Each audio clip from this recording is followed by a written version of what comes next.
Hello, everybody. Happy Tuesday. Welcome. I'm Kat. I'm like, I don't know what I'm doing. Just do this every Tuesday. I'm Kat, the nurse flipper. I'm joined by my co-host, Rod, picking and punching. Below me is Geno's Finds. He has been on before. And then Catty Corner is Paige, which he is new at his first time here. He is a 1 foot flipper. So I am going to make Geno big and then Paige and let them introduce themselves. Marsha will put the links to their channels if you're not subscribed and would like to check them out. So here is Geno. Well, hi, guys. On my channel, I do ride-alongs where I go to Goodwills and thrift stores, and I show you guys what I buy and what they sell for on eBay. I also put some humor in my channel so we can share a few smiles together. So why don't you come over and see what I have, watch a few videos, and maybe you'll be interested in watching some more. Perfect. Here's Paige. Hi, I'm Paige. I'm the 1 foot flipper. And why I'm the 1 foot flipper is because I've only got one leg. They cut my right leg off after an infection about 4 years ago. And that kind of forced me into full-time eBay because all my work experience that I had before that was in things that I couldn't do anymore.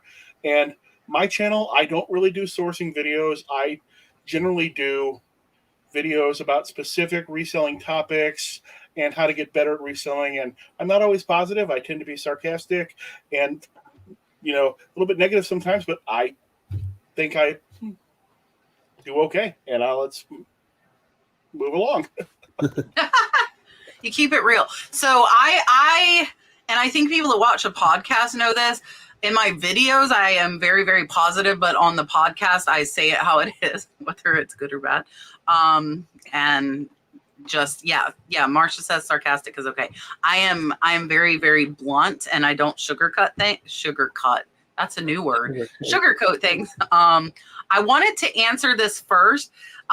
So Honey was supposed to have his surgery this morning and we were about halfway there taking him and the vet's office called and said their whole office flooded.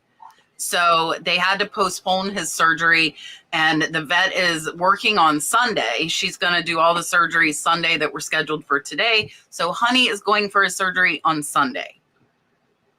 Oh gosh, they're paying you to sing, dear Kevin. They're paying me for you to sing is what they're doing. I will need a moment to pull the lyrics to that up. Okay, now you have to wait.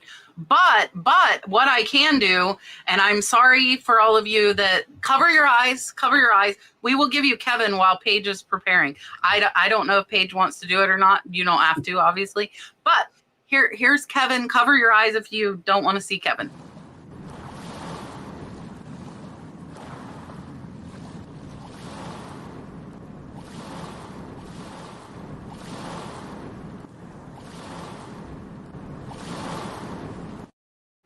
That pineapple that pops up the very end every time gets me. I just can't. I know it's coming. I know it's coming, and then it pops up, and I still every time. What a way to start the day. Oh. All right, here's Paige. I don't actually have the lyrics to Dear Kev written down, so I'm going to have to try to improvise them again. We can improvise. Okay, here we go. Dear Kev, I wrote you, but you still ain't calling. I left my email, my Instagram, and my YouTube at the bottom. I sent you 2 emails back in autumn, but you must not have got them. Probably must have been a problem with the routers or something. Sometimes I scribble those email addresses too sloppy when I jot them. But anyway, what's been up, man? How's your daughter? My girlfriend's pregnant too. I'm about to be a father. If I have a daughter, guess what I'm going to call her? I'm going to name her Bubba's girlfriend. And that's as much of it that I'm doing. There's a whole video of it out there that you can find on YouTube. Kevin's getting it from all ends tonight. All right. Kevin is just And he doesn't ever get here till later, so He probably won't come We in can- tonight. So talk all the Kevin stuff we want right now. Yeah. Kevin doesn't come in till later. I thought Kevin got it from all ends at those special parties that he has. All right. Miss Linda wants to know, is anyone else having problems with eBay? She goes to list and she keeps getting an error saying it's not you, it's us, that the server is down. And this has been happening for several days. Well, it's been happening to me also, so it's not just you. But it stopped like yesterday, and I haven't had that problem again. Paige?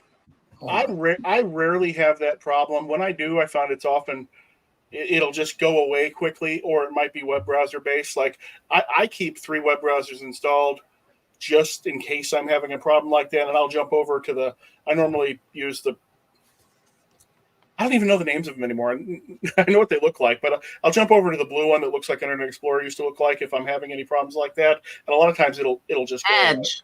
I think that's Edge. That's Edge, yes. Safari, there's Firefox, Google And Chrome. Chrome, Firefox, and Edge are the 3 that I have it set up on. So for me, I list everything off my phone, so I don't have that issue. I don't list from a computer, and I've been listening every single day, and I have no issues right now. So Yeah, and I list on the computer, and I have not seen it. I haven't been listening a ton the last few days. I do want to put up, so we were having some issues with List Perfectly, and we cleared the cache and the cookies, and now it's working smooth. So that might work for multiple things if you haven't cleared the cache on your computer, because it can add up and then kind of clog things. So definitely try that. I have asked him, guys, I quit asking him years ago. You guys can talk to him about that. But I have asked him. All right, let's see. Miss Lynn wants to know if any of us have any idea why her eBay sales tank after the 20th of the month. But she had a great month overall. Now I'm gonna go look at mine while everybody's answering and see if that's the case for me. I've never noticed that. Actually, I've been having some great months. No, I never noticed that the 20th was any cutoff point for any reason. I don't know. In my case, my sales are overall extremely up since the 20th. Although if for some reason you sell specific items that just tend to go to people who get that one paycheck on, the first or second of the month for whatever their IRA disbursement or whatever it is, then it could be that. But it could also be that maybe eBay's decided you've gotten enough sales and is going to push them out to somebody else. I don't really like to go into those conspiracy theories, but I do notice sometimes when I'm doing really bad, when I've got a day where I've sold nothing, suddenly at 9 o'clock, I'll get $200 worth of sales. So if you go into your My eBay, if you know that eBay reassesses your account every month on the 20th. So if you look at your selling, was it that under your, on your right-hand side, your seller level, if you actually click on that, it actually tells you your past seller level, March 20th, your current seller level on April 20th. And if we were to evaluate you today, your next evaluation would be on May 20th. And it tells you if you're top rated or below top rated based on how you're performing. So if your account is teeter-tottering back and forth between those, that could be one issue. So I would definitely go in and check that out. That's where if you're canceling orders, if you have any defects, if you have a lot of returns, you're getting a lot of negatives, anything like that will impact your account. So that's a good way to look at your account health. So the fact that you said on the 20th, that's the first thing I thought about that would be related to your account. And if, eBay does punish out, not say punish, but they'll push good sellers to the top and push bad sellers down on listings. So I would just make sure that your account's in good standing. If you're top rated or maybe you're falling out of top rated. So that's very, very important to keep looking at that every month. Good reason. So I see somebody saying like myth is that because your monthly fees, but eBay takes your fees out of every sale all month long. Yeah. It's not like it used to be where you paid them once a month. They take them every single day from you. So I will set that out the door. Marcia's saying though, the monthly store fees. So like if we have, like your actual store, but that's like 10, 20, $50. That makes absolutely, it doesn't make sense to me. Yeah, And you can pay your store fees in a month. I pay my store fees 1 year and like at one time, like a whole year at a time. Yeah. So. Yeah, and I agree with Berkshire Pickers. You definitely have to be consistent in listing every day.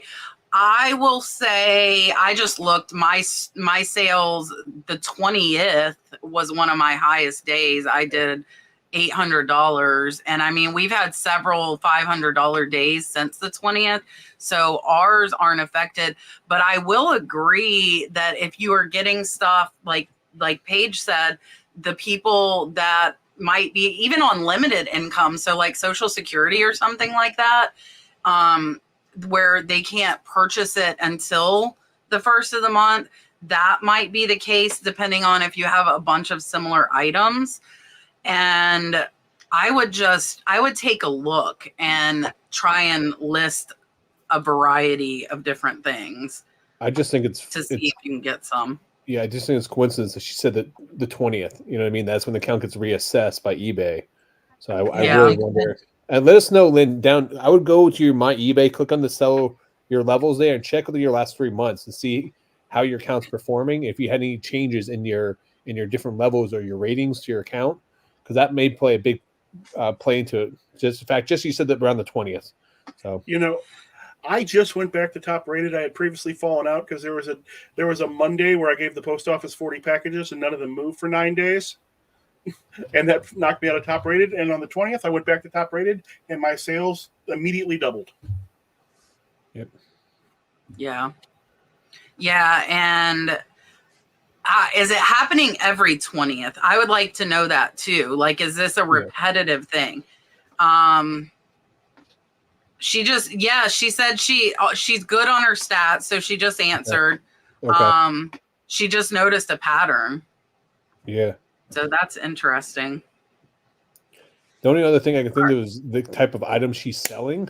That would play into it. You know what I mean? That if it's certain items that you're selling, that maybe it's, they're items that necessities people need, and they want to get their checks once, beginning of the month or disbursements, or if it's, and that's the type of items they're buying. But I mean, I don't know. Yeah, that's interesting. Wendy said she does eBay part-time. She would be happy with $500 per month in sales.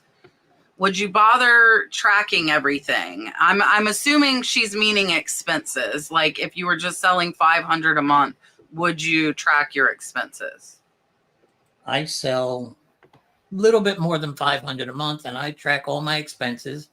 I have an accountant. He gets all the information. So, yeah, that's a lot of money. I would be tracking if you're going to pay taxes on it.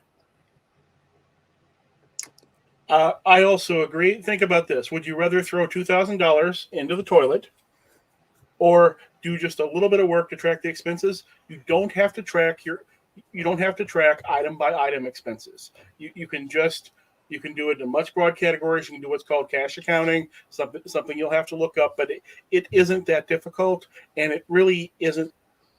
Even if you sell a little or a lot, it's about the same amount of work, and it's not that bad. So that goes with something that people put in here too. So just keep this in mind too. It says, they're talking about the limits from 20,000 to 600. There is nothing as tax free. There is no such thing as tax free. Right. By law, you have to claim everything on your taxes. And that's why it's important that you should track all your expenses, because there are write-offs to help put more money in your pocket. So even if you're just trying to do $500 in sales a month, that's still $6,000 a year. So you don't want to be taxing $6,000. You want to make sure you're giving the government as least amount of money as possible, and tracking your expenses is going to definitely help that out. We're not accountants on here. We're not going to give you accounting advice, but the same point in time here is, the part of this, the reason why we do this podcast is to help people better their business and to make sure they're on the right track so they can save money and keep growing their business. So, especially if you hit your stride and you start growing, and just to say you have a great month and now you start doubling it and tripling it, and that wasn't your plan initially, that happens to many, many people, in this industry, where you hit your stride, you find some stuff that you can sell, and one thing leads to another, and you just start taking off. So it's easier to start it from the beginning. So that way, coming down the line, you're not scrambling at the end of the year trying to say, oh no, now I got to pay taxes on $6,000. Where are my write-offs? What can I do? So Even if you just throw your receipts in a folder, make sure you save them though. You got your gas receipt. I go to Goodwill a lot. I keep my Goodwill receipts. Garage sales are a little tough. You just kind of estimate, what I pan right, what I spent. But you got to keep records, because if the IRS comes and you have no records, you're paying full taxes on that you stuff. can take pictures on your phone. I do that. Yeah, I have my credit card app. It allows me to take a picture and just upload the credit card. There it is. So, and I if it's a hobby, like if you're doing it as a hobby seller, you could get it to where you essentially will pay taxes on none of that. Pee-wee, it is $600 for the year. And guys, if you sell $2, you legally have to report it to the government. There is no tax free. There is none. We live in the US. There might be free state taxes. We have those in Florida. Yes, we do. We only have to pay federal. But there is no free at all. And I will tell you, from knowing somebody who did not sell much, it is all electronic. I have a friend who's been paying for years because the government came after her for eBay sales. None of them were enough for a 1099. If you think it can't happen, and I'm not trying to scare you, but I know it can happen because it happened to somebody I know. So just be aware. And I pay my accountant $375 a year, and he does it. So for $375, don't try to cheat anybody. Just get it done. You'll be so happy when you be ordered. So to answer the question, with 500 in sales, I feel like your bookkeeping would be so much easier. Like I would be thrilled to only have to do that. And if it's a hobby type selling, you can get it where you're not paying taxes on any of it. You might even get money back. You can show you lost money. Yep. And then, hey, you're doing it, you're getting 500 in sales, plus you're getting some money back in taxes. The first 2 years we did the business, I was lucky enough, we did get money back. That is not the case anymore, but we did, because we were throwing so much into the business to invest into it that we were negative for 2 years. So, and I will also tell you, if you are negative for too many years, the government will stop saying you're a business and they will not let you write off things anymore. So be very careful of going negative too many years. They're going to be like, why are you still in business if you're negative for 4 years? Yeah. Or they'll make you start paying your taxes quarterly. So then that way, that's another thing they'll make you do too. So. Yeah. All right. We have a new member, Miss Brenda. So if you guys don't know, I have membership starting at $1.99. I do eBay store reviews. Ooh, I didn't put the schedule out. I'll put it out tomorrow. I'm sorry. We do eBay members like listing reviews. We also do live sourcing every other Saturday, which is this Saturday. And then we do live shipping every other Monday, which is this coming Monday as well. So Geno is on. He's right below me. Geno made this. I didn't upload the new one. This is the sea turtle one. Here you go. Okay.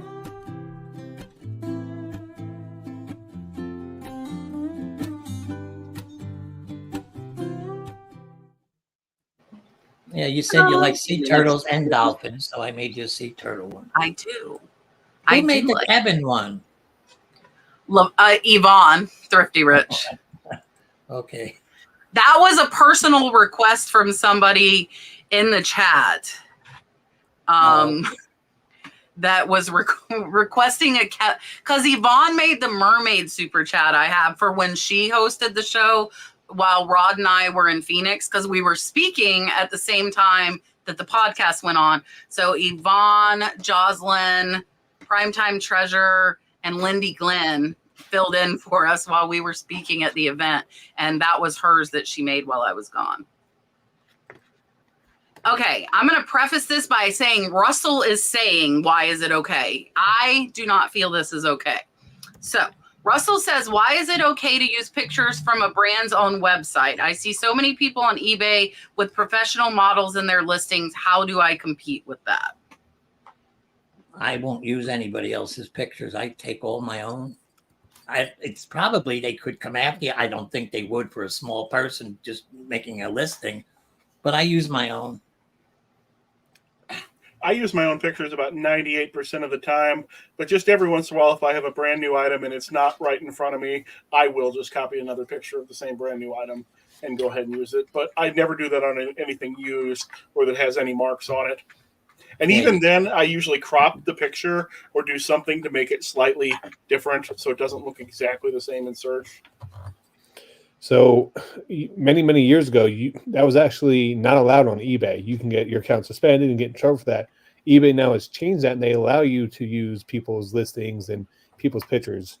I just had a situation where someone took pictures. My pictures were using them. Their exact listing when their description said, "This is not my photo, but it has the same damage as my box does." So one of those things. But sometimes people just think that they have a professional photo, they want to use it, the item's brand new. I can see it on brand new items but at the same point in time it is a turnoff for some people, because some people think that when they do see like the nice professional photos, they think that that you actually don't have the item, maybe you're drop shipping or something like that. But yeah, I think that too. Yeah. So I've heard that from a lot of people. I mean, for me, it doesn't really bother me. I've actually taken really good photos and remove my background, and people sent me a message, can you send me real photos of it, because Kat's had that problem too in the past, which is a great compliment, but can you send me real photos? I noticed you use the professional photos. Like, no, that's actually my photos. So I've actually done that as well. But Kat, And now sometimes eBay puts the photo in for you, a new photo on certain items. Well, and eBay owns your photos once you upload them, so like they could use your photo as their catalog photo. So beware, when you upload photos to eBay, they own your photos. So the stock photos, Lisa, I see you there, they would come up automatically if you listed it by UPC or something like that. I say it is not okay to use a picture from brands' websites. I will tell you though, when I bought overstock pallets from QVC and HSN, I paid my sister and my daughter to model the clothes. And so I had pictures of the clothes on people because I had like 40 of each item. So it was worth it for me to pay them to model because it was quantity. I would not do that with like single items unless it was like, so Pee-wee, they're not your photos. If they're on eBay, eBay owns them and anybody can use them. They are no longer your photos. And watermarks are not allowed on eBay photos. Yep. Just a heads up. They changed that. Back in the day, you could use a lot of watermarks on your photos. That's a lot of people did, but they actually changed that when they put in the user agreement that they now own your photos. Yeah, but they won't do anything about the watermarks. Go look at the auto parts category. Almost every single seller watermarks their photos. But if that seller gets reported or something like that, they could take the listing down based on the violation of the watermarks on the listing. So. All right. So it's not okay is my answer to it. I do not believe it is okay. I will tell you as a buyer, I will not buy from those sellers that don't have actual photos of their item. Like I've seen them have the brand's photos and say, same shirt, but mine's blue. Like how do I know the condition of it? How do I know anything about it? Right? Like, so for me, you wouldn't have to compete with it. I would pick a real person's photos over a stock photo any day as a buyer. I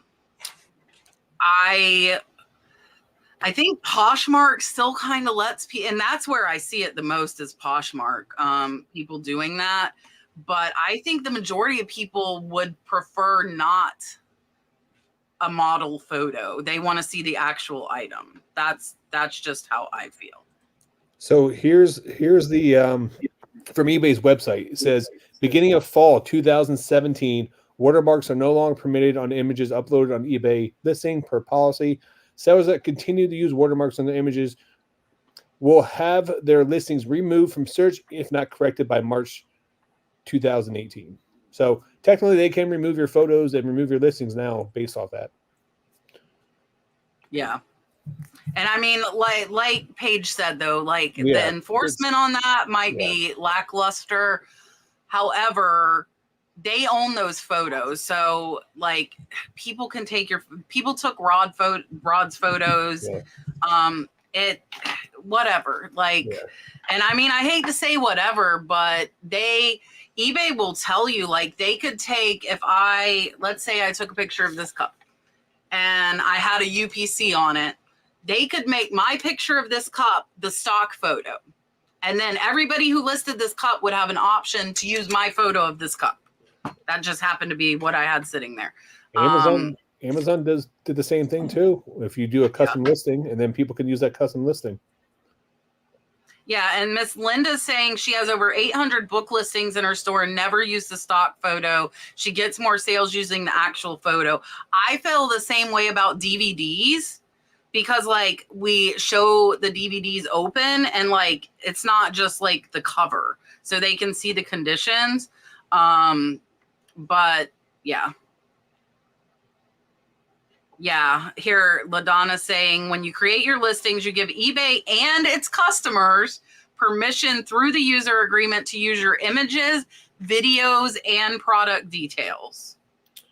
They can have like Paige said, though, I mean, it's not like they don't have a team going out cracking down on watermarks or people still doing your stuff. But I honestly think it was more of an issue for eBay with people complaining on it and stuff like that. It just made life easier for them while they changed the policy.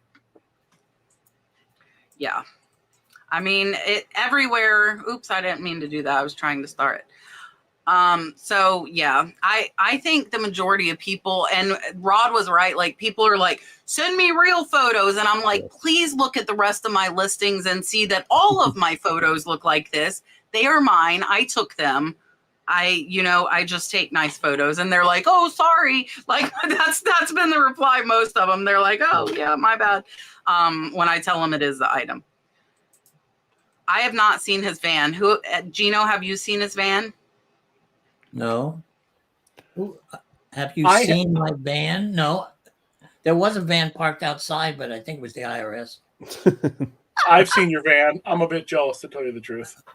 So for those who don't know, Sody City Flips bought a big white. It almost looks like one of those vans that when you see the big white van come up that offers you candy to get in, looks like one of those. With no windows. There's a word for that, but I won't say it on this live. I know what they call it either. So, but you guys get the drift. But he bought one of those big ones, and it has all the back seats are removed, so it's now his new sourcing van, which is actually pretty cool. So, I'm like, Prepper wants to know if we can explain Mercari shipping, weight, dimensions, etc. I can't. I don't use Mercari. Mercari is a mystery to me. Yeah, Mercari is a mystery. I think you can only ship up to 20 pounds is the highest you can ship. No, you can ship more. You ship more than that? I've shipped a 60-pound item on there. Really? Over a year ago. I went to list an item and said that you can only ship up to 20 pounds. Maybe it's a certain category? Oh. Unless it changed. I don't know. I shipped a inflatable boat that was like 60 pounds on Mercari like 2 years ago. We just had $120 sale on Mercari, which I love with no fees, my friends. That's like selling it for $150 on eBay. So I will tell you what I do, but I will also tell you, do as I say, not as I do. So we only put in weights on Mercari, and they will. I don't agree. I just made $120 sale an hour before we came on, and it was listed less than a day, and no fees, which is beautiful. I don't put the dimensions. That's kind of like a sneaky way, because if you do, the shipping goes up. They have got me a couple of times. That's why I said, do as I say, not as I do. They have back charged me for it, but I still keep doing it. So you on Mercari, you have to put in I don't put in dimensions. I just put in the weight. They do not require the dimensions yet. They probably will soon. And then I do buyer pays, and we do the cheapest, whatever the cheapest way is, which is normally FedEx home delivery on items that are 2 pounds or more. And I will tell you, on combination sales, Mercari pays for the overage of shipping. So like the $120 sale I just had was actually 3 items, and they'll only put the weight of one of them. So it'll say they're going to be 2 pounds when in reality it's 6, and Mercari pays for the difference as of right now.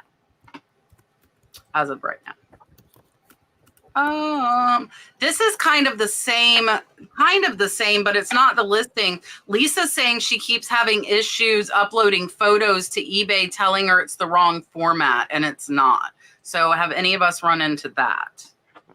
No, I upload JPEGs or PNG. I think they're all pains, but no, I have no problems whatsoever. The first thought I'd have is, are you using an iPhone? Because it could be taking the photos in a format that I believe is called HEIC, which eBay, at last I checked, does not support. So you might want to check and make sure that you're not taking your photos in that format. Easiest thing is hook the phone up to a computer, drag the pictures over onto the computer, and see what their extension is. Make sure you probably just want JPEG, JPG, or JPEG. And if it's HEIC, you're going to need to change a setting in your phone. Yeah, I've had that same issue with other programs, not eBay. Just what he was talking about, that my iPhone was taking in a different format.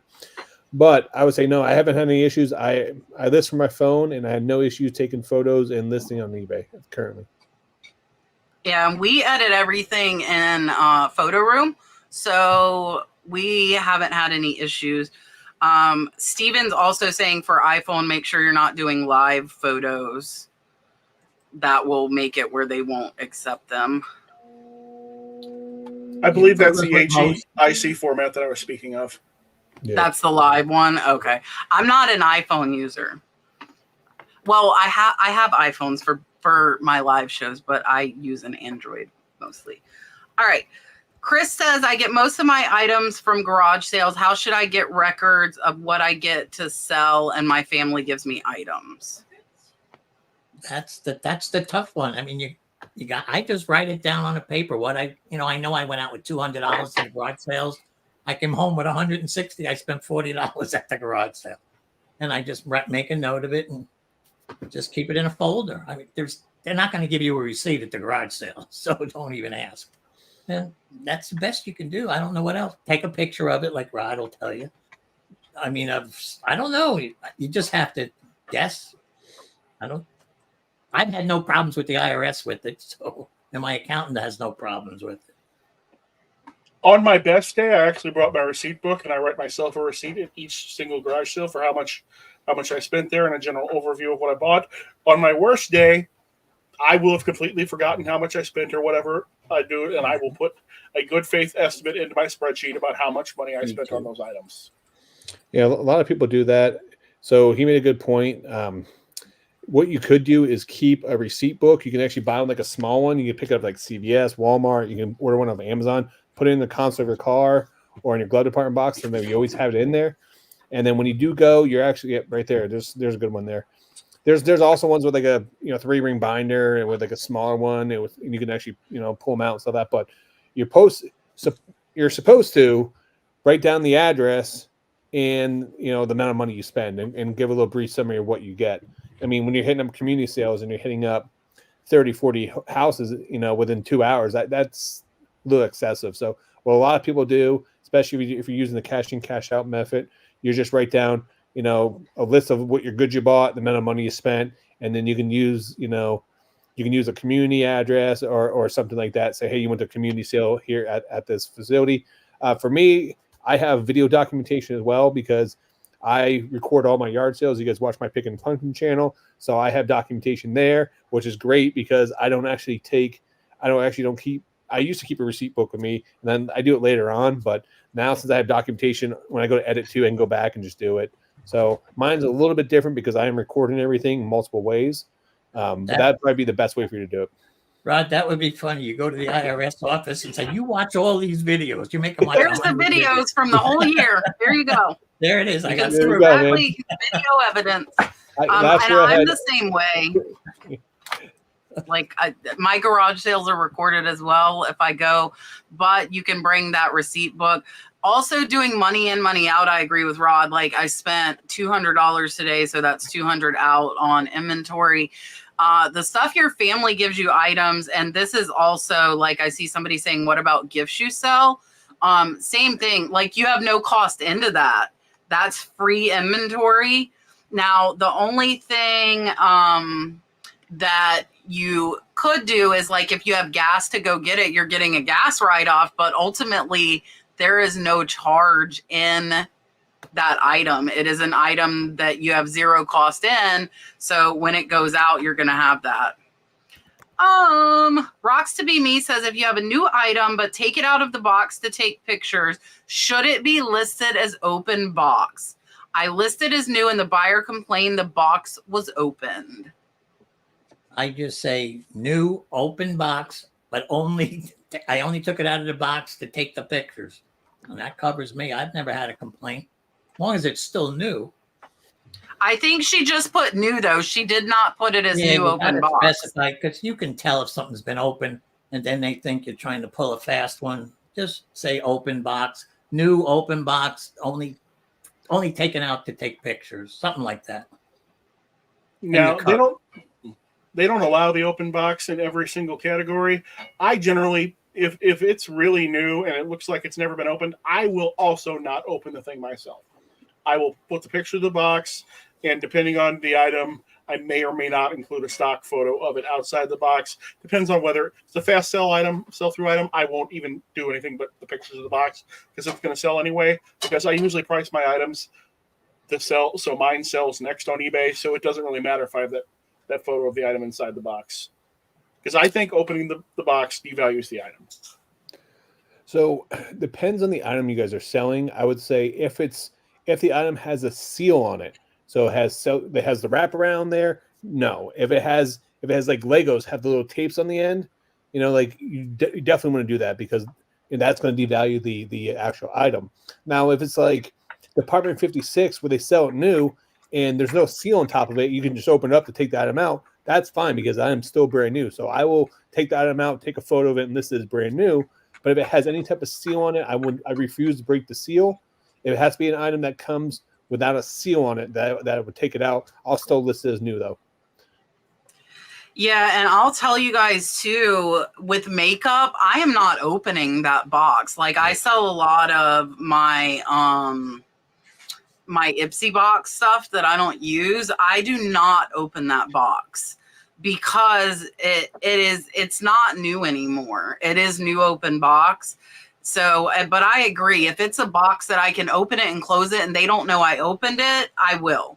But if it like any collector's item, they don't want that box open. That takes the value down for a buyer. So I can see them complaining. If it was a collector's item, I 100% can leave it or can see them doing that.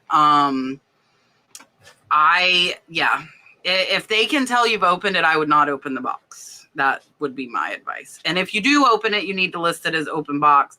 I will put it as new. I think I know not all have new open box, but some of them have new other. That's another option. And you can type in that you open the box in that situation. But in most situations, I'm not going to open the box. I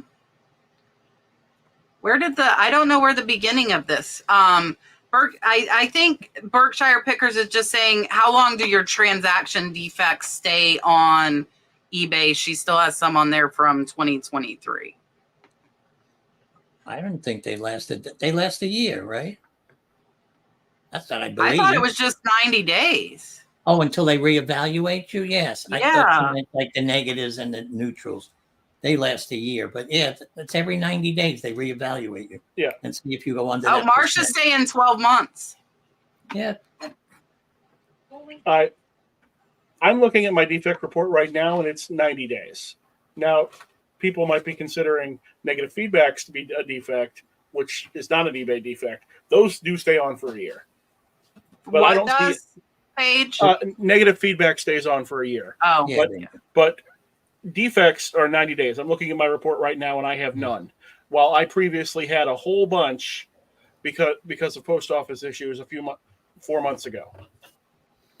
Yeah, it's actually a rolling 90 days. So, one will fall Yeah. off, a new month comes on. So that's why, as I mentioned at the beginning of the show here, that's why it's so important to always make sure you guys are looking at this. If you guys don't know where it's at, if you go to my eBay, if you go to your my eBay account, and then in the bottom right corner, you'll see in the right-hand side, you'll see it says seller level. It says Region USA. If you click on that, that actually takes you in and lets you know your past seller. So what your 90 days, what your seller level was last month, what it is this month, and what it is next month when you're going to get evaluated. But then right below that, you can click on like transaction defect, late shipment. You can click on cases closed without seller resolution, tracking uploaded on time, and then all your transactions and sales will let you know there. So that's very important. You guys should be looking at that at least once a month. Just kind of know where you guys are, especially if you get hit with any type of like returns, you get with hit any type of late shipments, any type of defects, because then that way you know where you stand for the future months. Because if you fall below eBay's standings, it could really hurt your account. So, or get suspended if you're not paying attention. Yeah. So Hilo's World says VCR needs to be open, tested, serial numbers need to be recorded. I'm going to disagree with that because the serial number is on the box. And if it's a new sealed VCR, the value of that compared to if you open that box, you are seriously devaluing a vintage VCR. But I would put unable to test, sold as collectible. That's what I do in those situations. I had a toy that sold, and eBay actually sided with me because it was a new sealed in the box, and they got it, they opened it, and it didn't work. But it was never out of the box. So two things. It was 30 years old. So one thing you can actually put in your listing, because I've had this happen in the past, where I put in, I'm selling as a sealed collectible item. This is meant to stay sealed, because I can't guarantee the item's going to work because it's 30 years old or 40 years old. Because if you sell old toys or old video consoles and stuff like that, it's a possibility they're not going to work. Like, what's the one for Nintendo? The red one. Oh my God, I can't think of it off the top of my head, but the Virtual Boy. You buy those brand new. If you open a brand new one out of the box, more than likely it's probably not going to work. They had a lot of issues with those, so that's why you got to be very careful. And also too, if you're selling electronics, always take pictures of the serial numbers on the back of your electronics that comes with any type of electronic. That way, people can't swap it out, and you make sure it's the same exact one when they are returned if it is defected. And if they return it opened, I am deducting 50% out because they just devalued my item. Yeah. I'm pretty impressed that Chris is finding sealed VCRs anywhere. Yeah. I think the VCR is actually one of the exceptions where I might open and test it. People who are buying VCRs, I think, are actually buying them to use them. They're not buying them to covet them in their box. But almost anything else, like I've sold several sealed CRT TVs that I refuse to open. I left those in the box. Yeah. But I think the VCR, I might actually open that.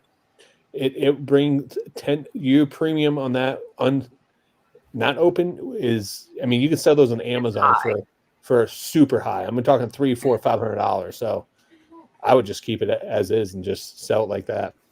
Also, having never found a sealed one, I'm not sure what the actual difference is there. I know the TVs can go bad just in the box because they have capacitors that dry out. So an old never turned on set could be defective having never been opened. Actually, every old electronic can do that. That's like the handheld Sega Game Gear.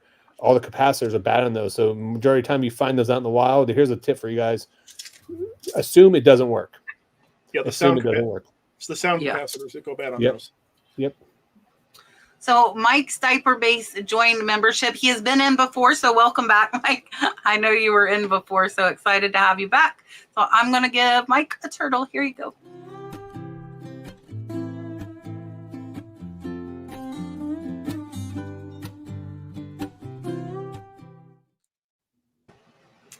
Yay, Mike. All right. Miss Brenda says she's going to be buying a label printer. Answer this in the chat too, because this is very, very opinion based. Is it important to get a Rolo or will cheaper brands do? She has a very small eBay store. I don't have a Rollo. I have a Dymo label printer, and I love it. And I think they're cheaper than the Rollo ones.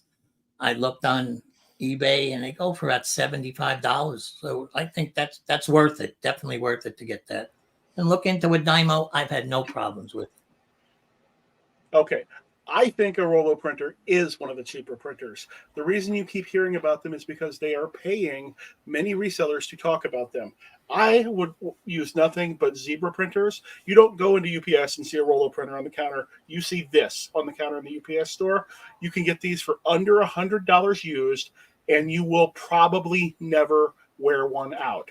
I finally wore one out that was 10 years old when I got it, and I used it for 6 more years and finally wore it out. Yeah, they're good printers. Yeah, so the Zebra LP series is what I think everybody should be using. There's tons of them on eBay, tested, working, used all the time, and it'll be cheaper than a new Rollo, and it will last you much longer. So I would say the Rollo is a good product. You're going to pay for the name, you're going to pay for the advertisements on that. You know, a lot of people, you know, swear by them because, you know, that's what a lot of people. That's the only thing people knew. Nowadays, I don't think it's worth the money. It'd be worth the money if they want to sponsor the show here, but I'm just saying it's not. But I would say it's not. To be honest with you, you can get a cheap one now.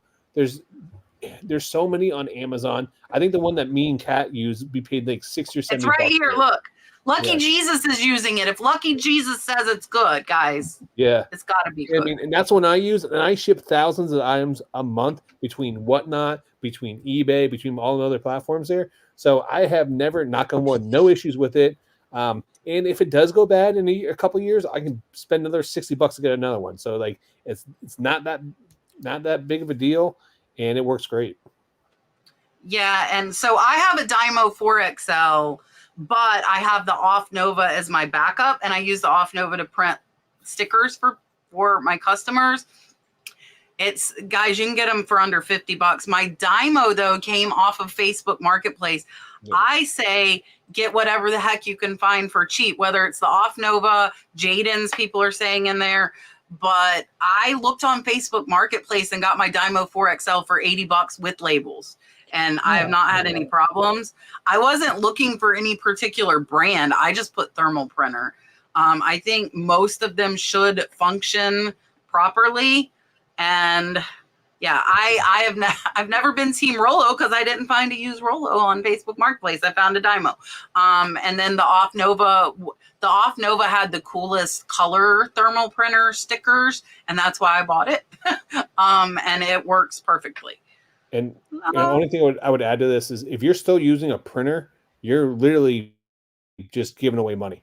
I don't care if you're part-time, full-time, you should have a thermal printer because it will save you time. It will save you money. It's worth it. It's worth its weight in gold. So if anyone who's a new seller coming out, the first thing I tell them is invest in a thermal printer. It's the most important thing for you. I would say I just got a call from Rollo. I think they're the best in the world now. I go by Tech and Sports thing. I have 2 of everything. So I have 2 Zebra printers. I have 2 computers. I say you should, if you're a full-time, you should probably have 2 of them. Do you want to lose an entire day That's why I have 2. To having a printer go down? So yeah, I've got 2 printers, 2 scales, 2 computers, 2 cameras, 2 everything. Yeah, that's how we are too. Because without it, that would not be fun. Miss Lisa says she messed up an end and sell similar. The first person to help was okay, but she was still missing 50 items. And an eBay rep spent 45 minutes helping her today put all of her listings back. So she's putting this to tell you guys most of the time the eBay reps are helpful. So make sure to contact them. You can try. They are not very helpful with removing negative feedback anymore. Oh, Rod, why don't you tell them? Tell them about what you learned. Yes. So you guys can no longer go through eBay for business to have negative feedback removed. So I'm actually, let me tell you, Kat, I didn't tell you this part yet. So I told the rep I'm going to record my phone call with them. And I will tell you in private after this what happened, but it's going to be, because I'm going to be posting in a video here probably next week. But this has become such an ordeal getting negative feedback trying to remove eBay wanted me to go through. Went through the proper channels on eBay. That didn't work. So I went through eBay for Business. That didn't work. I called the rep. They walked through the process. They sent their team to get it removed. That didn't work. So it's been a long, drawn out process. And then I called back a second time because they denied my claim. And just to be a little preview for my future video here, but with the person that when they reviewed my claim, they put the wrong information in the claim. So it's completely wrong. The information they put in there was completely wrong. It's eBay's fault. And when I called back, I asked to speak to the manager, and let me tell you, I was shocked by the response and what happened. I am glad I have it on recorded on video, and I told them I'd let them know because you have to. And by the way, if you ever record a phone call, you have to let the people know you're recording a phone call. So yeah, it is going to be quite interesting how this plays out. So let me see. So, all right, I'm going to give Lisa a beach dolphin. Here you go.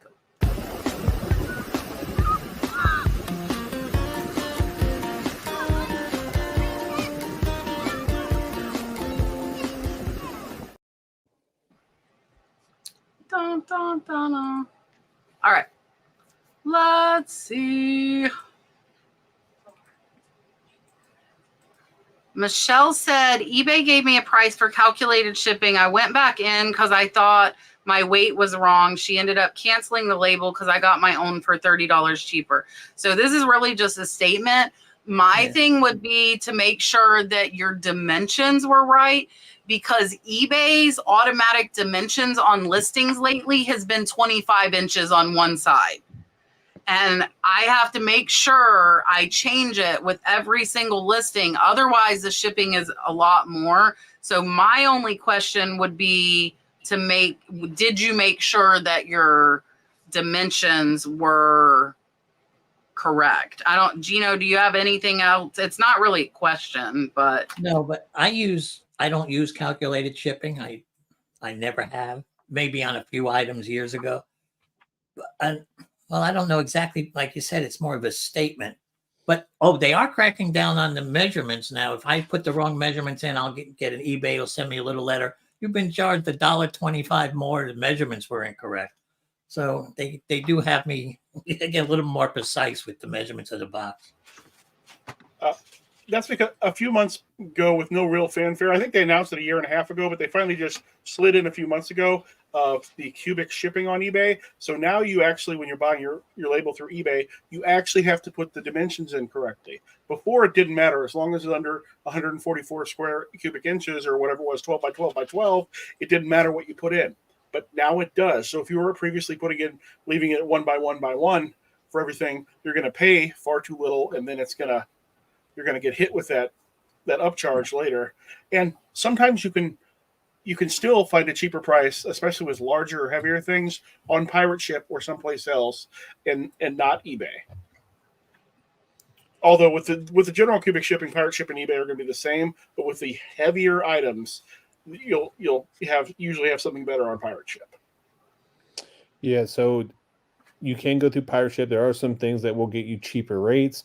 For me, I'm selling too many items for me to go through different websites to check it out and stuff like that. I will look through eBay and go through like UPS and FedEx real quick to see if I can get a shipping discount, because it does flip flop a lot. A lot of people notice, like, for the longest time, UPS was a lot cheaper than FedEx. Now FedEx is now cheaper than UPS. So make sure if you guys are shipping anything between one of those companies, hit the drop down real fast to kind of see what the price difference is. Sometimes it'll be $4, $5, $7. It's well worth it, especially if they're close by. Like mine are literally 1 minute from each other. So it makes for me, I always see the difference because I'm not driving any farther out of my way. So yeah. And you know what I found out lately too? I live in Sumter County. If I go to the next county over, which is only like 2 miles away, and bring it to that post office, they charge me more now. And they never did that before. So I don't know if that's something new, but that's what they're doing. So I have to now and go stuff's fixing to go up too. So So this is more of a statement too. I don't know if Paige and Geno are selling on Whatnot. I figured myself and Rod might want to comment on this. Deb said she joined Whatnot recently and uncovered a vendor that threw in additional items onto the bill that I didn't order and charged me. So I won 2 bids and received 12. I will go ahead and say there is no way for a seller on Whatnot to add items. So you might have accidentally bid when you didn't know you were bidding. That's the only thing I can really think of. I don't know if Rod can think of anything. I mean, I was trying to think, did they buy a multi-quantity listing, or it was the same similar items? Maybe we can't add things that you didn't buy. I mean, if there were, I wish I knew there's a way. I mean, I'd be selling a lot more stuff. But no, I mean, honestly, I've never heard that happen to anyone before. Geno, if you actually go in, so if you purchase an item, click on your purchase tab on Whatnot, you can actually go back and watch the video clips of each item that you purchased. So if you're saying that you won 2 bids and you received 12 items and you would charge for 12 items, you should go back to your purchase tab and it should show all 12 items that you purchased then. Unless the seller put the wrong items in the package and actually put the wrong package slip, that's what I think could happen.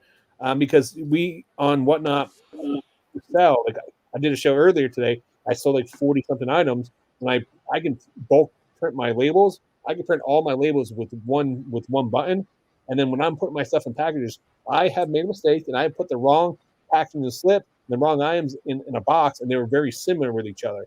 So that could happen where you may have got someone else's packaging slip. It would actually say your name on the packaging slip in there. I would double check that, but that's the only 2 things I could think that could potentially happen. Yeah, and LaDonna's saying giveaways, we will add in freebies too sometimes, but you aren't charged for them. Yeah. But as far as being actually charged, to my knowledge, there's no way that could happen. All right. Marcella said she heard Honey's surgery was postponed. It was till Sunday. And she said, I look awesome. I have lost 30 pounds over 4 months. So 8 to 10 pounds a month, losing it slow, hoping to keep it off this time. I lost 50 before and whoop, it went right back. Plus a little bit more. So this time I'm losing it slow and hopefully it will stay off and I'm not starving myself to do it. I'm going to the gym. Becky, this is another statement, and we are out of questions. If you guys have some more questions, throw them down in the chat. We got through all of the questions. Becky's saying she's been leery of going on eBay to sell. So maybe those of us that are selling on eBay, and Becky, tell us why. And I also want to make a really, really big point. And that is, if you are watching social media, what gets the views is negativity. What gets the views is people's accounts being banned. What gets the views is scammers. So happy customers, great business, going wonderful, not going to get as many views. Some of my best viewed videos are when I got banned off Mercari, I got banned off Facebook, I got suspended on eBay. People were nasty to me on eBay. People like negativity, and us as content creators, we know the more negative it is, the more people are going to click on it. So do not take what you are seeing, especially on social media and hearing. It's like reviews, right? I'm not going to go leave a positive review most times. But if somebody pisses me off, I damn sure will be opening my phone to leave a negative one. I think that is the majority of people. So, Geno, what say you? About negative? No, about good. Like, good. She's leery of selling on there. So talk about how long you've been selling and how it's going. So she came up to you, Geno, and said, I'm thinking about not selling on eBay. I'm very leery of it now. What would you say to them? Well, the first thing I'd say, Rollo printers, they're the best. No. I think if you're going to start selling, you have to try eBay. Excuse me. You have to use eBay. It's the easiest one. You get the biggest audience. You get pretty decent prices. And just try one item, just one item, and list it. And you'll see it's not difficult at all. And if you have a camera or phone, pictures are the hardest part and getting them right. And just try it. Don't listen to anybody else. I learned that in life, not just eBay. If you Right. want to try it, try it. I'm telling you, you won't be sad. Now, I budget 1% for scams, and I never even get close to that in any given year at all. I spend far more on promoted listings, and I barely use promoted listings. My one thing I say, though, don't start off selling your most expensive items in the world, because scammers do look for brand new sellers. Start off selling your cheapest items. Save those expensive items when you've got 20 or 30 feedback. Then you can sell those. But otherwise, you're worrying about things that don't happen all that often. They could possibly clump together. But when I was a card specialist, I might get 1 week where I had 10 problems, and then I'd go 3 solid months without a single problem. Overall, though, the problems are not that big, and I wouldn't be scared of it at all. And So you'll I definitely have actually problems. highlighted this. This wasn't a question, but I wanted to highlight this because we get that. I hear that a lot from people, especially with their new sellers, because they do hear, like Kat touched base on it.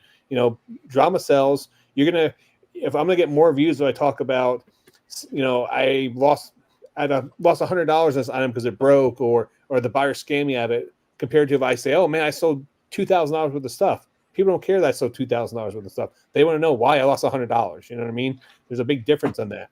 The reason, though, I highlighted this, I just want to point out that eBay has literally changed my life and probably everyone here in the panel's life. eBay, even though we have this podcast and we talk a lot about eBay and the negativity on here, because that's a lot of questions get brought up about issues and problems, we are some of the biggest cheerleaders for eBay. I will tell you, eBay has been able to support my family. I've been able to quit my job. I make my own schedule. I do what I want. I live my life the way I want to because of eBay. I would not be where I'm at without eBay. Now there's other options, other platforms, but that wasn't the case. So, eBay is absolutely amazing. Yes, you're going to have issues. You're going to have people bitch and complain about eBay all the time. But at the end of the day, it's an amazing platform. And I highly, highly, highly encourage you to make the jump into eBay and start selling on it. Because once you know how to sell on that, any point in time you lose your job, you have a family emergency, you need money in a bind, you can literally grab stuff around your house, stuff that you have in your personal collection, whatever you have, sell it that day and get that money instantly to you. So there's a lot of places you can't do that. eBay allows you to do that internationally and locally. So highly recommend jumping on there, Bex Vintage. It's important. I would don't push everything aside. I can count on one hand how many times I've probably been scammed on eBay in the last Yeah, I've it been on eBay happens. since 1999. You know what I mean? It happens. It's part of the business. But I mean, literally, I sell hundreds of thousands of dollars over the years on eBay, and I can count probably hundreds of dollars I've been scammed out of. Like, it doesn't even compare to each other. Very low. Yeah. It's very, very low. And I will say too, like, all of this stuff comes with any e-commerce or any selling business. Like, I did live sales and I'd have people not pay, and the bidder below them would have paid. And I email them. I think I saw somebody say Becky was doing live sales earlier. Live sales aren't perfect either. People will bid and then they don't pay, and then you have to chase them. And like, it was honestly a pain in the butt to me having to invoice all the time. If you're talking about in person, like at the antique mall, stuff gets stolen, like all of this is stuff, like it all has crap, but it's very minimal for the benefit that you're getting. Like, you make your own schedule. eBay is the number one for used items, like hands down. Amazon is good if you're doing retail arbitrage and newer items. eBay is the top for secondhand and vintage items. And like Etsy, I had problems with Etsy. I've had problems with Poshmark. I've had problems with Mercari. But in the long run, you have to weigh, like, does the good outweigh the bad? And for me, yes, on every single one of those platforms, it does, because that's how I'm making my money. Yeah. I've been sick. Don't have a boss to report to. I can work on eBay as I feel, and I'm contributing. Like, if we want to take the day off and go to Disney World, we could take off tomorrow with no notice. I wouldn't have to call out. I wouldn't have to worry, do I have paid time off? My eBay sales are still going to come. I can just take off. Well, I mean, let me look at your story, Kat. Like you said, you had children many, many years ago, and you had to work, you had to go through that, and then you specifically said when you had Dalton, like you want to spend more time with him. You wanted you wanted the flexibility. You didn't want to go to the hospital and work as a nurse, even though that you were making good money there. You wanted to be able to enjoy this time, and be able to spend that. And now you can do that. You work from home. You have the flexibility. You literally took off work one day, drove him to Georgia to see his favorite YouTuber. Like these are things you can't get back. Like this time in life, like you guys can't get that back. And eBay allows that flexibility. Like even though my pets are the biggest pains in the butts, I can't tell you how amazing it is to sit down on my kitchen table every day, put on my laptop, and have my dogs come up and jump all over me, and just as I'm working. Like that's amazing. Like I couldn't do that if I had to go to an office all day long. Yeah, look, like I agree, Gina. Like I complain about my husband. What I wanted to say is, but I still keep using him. I still keep him around, I mean, I'm not gonna, like, because 1% of it's more than 1%. I'm not gonna lie, but I don't like say I'm getting rid of him for that. Nothing is perfect. Absolutely nothing is perfect. Mark sent us a late fee. Go ahead, Paige. This is how much eBay can change somebody's life. When I got out of the hospital from losing my leg 4 years ago, I had no employment hopes. I was sure I was going to get sick again and die, and that my wife would not be able to continue to pay our mortgage or live in our house. And 2 years on eBay, I just threw everything into eBay for 2 straight years, and I went from, having no hope for the future to paying my house off 17 years early in 2 years on eBay because it allowed me to work as much or as little as I wanted to. And now I've scaled it way back since then because I don't need the level of income that I previously did. Congratulations. And I would say you made a really good point there. When you work a 9-to-5 job, you're working to fund someone else's dream. When you have your own business through eBay, you can work as much as you want, as little as you want, but you're funding your dream. You control your income. You can make as much money as you want or make as little much money as you want. You have the flexibility. You work a 9-to-5, you have that money, you get your 3% raise each year, or if that, depending on the company and stuff like that. So you don't have these options to really take back your life and to, make those giant steps like he did. So that's awesome, Paige. Congratulations, man. Yeah, and I want to say the same thing about the live selling. And actually, I'll give Mark his super chat in a minute. I'm gonna put this up because this kind of brings this into question. So like Paige was saying, he's been doing less. So for me, if eBay sales are slow, we've been going live on Whatnot and on Knickknacks and doing sell from the shed. Like shop my shelf. Me and Prissy walk around with the phone and show you not everything. I have 7,000 things, but we show you as many things as we can in 2 hours. And we have sold both times $700 in 2 hours. So I say if you're a reseller, there are so many outlets for you to sell your stuff. You could go to the flea market and sell a bunch of stuff if you needed money. You can do live selling. If you're on YouTube, you could do YouTube live sale. Like I won't let anything, I'm like, eBay sales are crap. I have payroll, guys. I have 5 people on payroll. I have to pay people. So guess what? We're going to go look and see what you want. I don't care what it is. I'm going to give you a deal because I need to make some money. And I did. And it as far as knickknacks, and that's why I put this up here, because that's what we did shop the shed on today, was on knickknacks. And I added the items on the fly for the first time ever. And it wasn't bad. I felt like it took forever, but nobody left. They stayed there. It probably takes about 30 seconds to add the items while you're live. I was doing shop the shed. I took a lot of LaDonna's dollars today. I did. I have to admit, I did take her dollars. I will take anybody's dollars who will give them to me. I will not lie.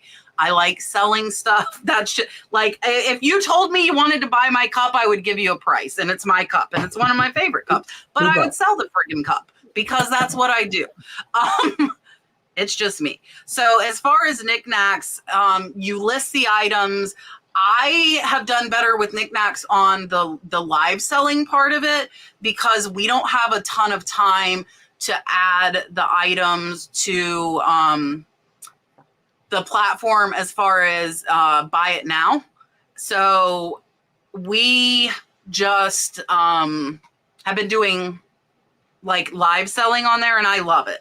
Now, I'm sure there are some more people who, yes, listen, I went, like, I didn't even know my Wi-Fi was out. I had 100 people, 75 were still waiting there 10 minutes later when I finally figured out that I had no friggin' Wi-Fi. They waited. You must have been selling some good things that they had to stand and wait around. I mean, I'm giving people like 60, 70% off. Yeah. So especially like Mother's Day's coming up, everybody reminded me, like Christmas, you can buy early. I'm selling even my new stuff. I'm giving 50% off just to try and get some revenue coming in because eBay's been a little slow. And luckily, Marcia and Caroline both contacted me. So Becky, the fees are, I believe, 10% flat on knickknacks. So eBay is 12% if you're not promoting on average. So it's a little better, but in my experience, if you're listing buy it now, the sales are going to be better on eBay. Also, too, you have to remember eBay, you can sell everything. When you go to these other platforms like Knickknacks and Mercari and Poshmark, certain items are going to sell better than they will, on eBay or better on these platforms. So make sure you're having the items that these platforms, do your research before. That's the biggest thing I'm trying to say is before you jump in there, make sure you have the items that people are actually buying on those platforms or looking for. Yeah. You really like, Kevin has his for like the pop culture and stuff. Yeah. Jocelyn's is all vintage. There's jewelry, which I do. Yeah. And I mean, I'm fine. Like some of that stuff I even started at what I paid. If I've had it for 2 years and you see it on my shelf and a lot of this stuff shows better live than it does in pictures, then I will sell it to you for what I paid. I need room and I need money. Like that's what we do. I will make deals. Okay. Now I will give Mark Rod. Mark is here. He is late. That is normal. Here is Rod. Thank you guys for watching. Please make sure you like and subscribe. Until next time. Geno made that. Yeah, he did. Geno is the super chat maker. He is. That you guys see all of the time. I was going to say, everyone in the chat here, make sure you guys do follow Geno and give Paige a follow. They put out good information. Geno does a lot of stuff behind the scenes. He's made super chats for us in the past. And Paige puts out good information as well. So make sure give them both a follow. We do appreciate when it comes on this podcast. They take time out of their day to, help have conversations with us for a couple hours. Yeah, Thank for you. sure. I'm usually sleeping about now. I am usually, listen, I changed my schedule when I started working out because I go to the gym 5 days a week. So this is really late for me now, but we've been having this podcast Tuesdays at 8 for 4 years. I cannot change it. I just have to be tired, suck it up and deal with it. And yeah. Can I say one thing? Yeah, go ahead. You were talking about eBay and how good it is to people, but you didn't mention, so I'm going to speak up for the retired people. If you're retired and you want to make a few extra bucks, eBay is like really good thing to do. Plus you can go thrifting when you want. You can go to garage sales when you want. You're not tied down to any one thing. If I want to go like Kat said to Disney World, I could go to Disney World tomorrow. We're just going to all go to Disney World. We can all go. Let's all go to Disney World and buy a Rolo printer. If you do go to Disney World and you take me with you, I will bring my wheelchair and sit on my prosthetic leg so we can skip all the lines. Okay. You're coming. See? Sold. I haven't been, Rod goes to Disney more than any of us. I haven't been to Disney in like 15 years. It's been a very long time. It's my wife's present, so the downside is you would have to push me around the entire time. There you go. Okay. Look, I can get my workout. I wouldn't have to go to the gym. I can just push Paige around and we can skip all the lines. It's perfect. Patty asked, when is my next sale? My next sale is tomorrow on Knickknacks is Jewelry. Tomorrow on Knickknacks is Jewelry. Thursday on Whatnot is another Shop the Shed. Because I have to let poor Prissy, I'll tell you guys, I'm not going to lie. I'm going to be like completely transparent here. If I had to ship all the stuff, I would not be letting you shop my shelves. I am sitting here. You want this 18-inch bowl? Sure. Whatever you want. Because I am not shipping it. Prissy is shipping it. So tomorrow and Thursday. And that's a good idea. Maybe I'll make a list and post it on my community page of like sales for the week. Because we are doing 4 sales a week again. We have picked back up on the live side. So maybe I will do that. All right. Chad wants to know, do you have a minimum daily listing dollar amount or a dollar amount goal when you're outsourcing? No, I don't, but I do one thing. I don't have a death pile. I list everything, no matter how much I buy that day, I list it that day. So I'm one of the few people without a death pile. And no, it doesn't matter how much money either. I like to list $300 a day so I can theoretically sell $300 a day, but it's often in big chunks. Chad's actually gone with me on multiple of my pickups before. My best ever buy, Chad went with me. We bought 3 van loads of tabletop gaming stuff, and that basically gave me 6 months worth of listings all at once. Now, lately I've not been meeting my $300 per day listing because I'm still working through 3 years of skipping the worst things to list. But I keep thinking I'm done finding all the bad stuff that's still left, but I just keep finding more of it. But yeah, that's my goal though. 300 listed per day, 300 sold per day. Not meeting it at the moment. So my goal I try to do is list $500 a day. That's, it could be 3 items, it could be 20 items. You know what I mean? That's my ultimate goal. Now, does it happen all the time? No, absolutely not. Life gets in the way, other things happen. As when it comes to sourcing, I don't set amount for sourcing. When I go out sourcing, I try to buy the best items that are going to sell fast. And sometimes I will tell you one thing I've learned from doing this for many, many years, and something I still struggle with sometimes, is it's okay to leave money on the table. You can leave items behind. Sometimes the best buys you make are the ones you don't make. And so for me, it's for buying better quality items now. So I don't want to put a money amount on it, because if I go out and I had a money amount, I'm going to buy items I don't need or items I shouldn't be buying. But $500 minimum per day is my ultimate goal. Does it happen all the time? No. But, some months I'll do, like January, I listed $26,000 on eBay in that month, and then next month, maybe I'll do $10,000, because I have a little flexibility, but I'm also selling on other platforms. So that's just directly on eBay, but I'm also putting up whatnots and Mercari and Posh too. Yeah. So for me, mine's 500, but honestly, I really need about 750 just with payroll. And I try and hit that because that's what I need. But again, I look at eBay and I'm like, oh, gotta go live. Yeah. Like, suck it up, cat. You need some more money. And that for me, 500, but I really need to, since we have increased payroll, I really need to do about 750 a day. Thrifted. So for me, like, I could list, and actually I have some in my drafts right now. I have a WDCC figurine worth $1,100. So let's say we're going to Disney World today and I'm pushing Paige around in his wheelchair, but I want to make sure I hit my goal. I could list that $1,100 WDCC figurine and be like, okay, done for the day, Paige, let's go to Disney World. Right? Like, that's me.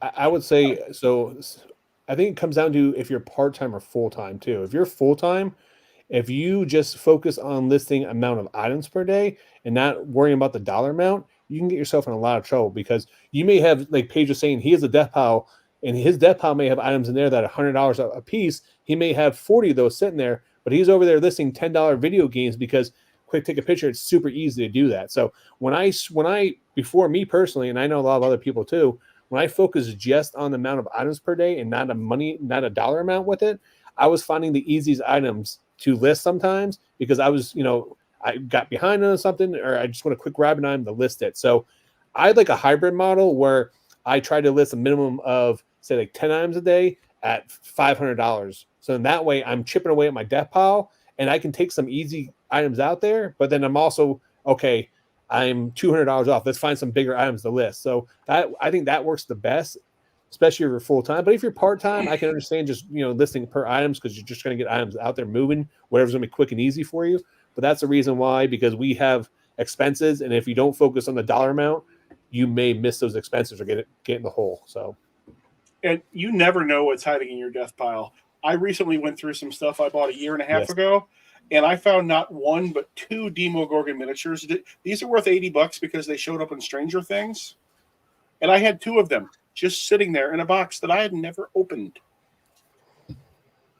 Yeah.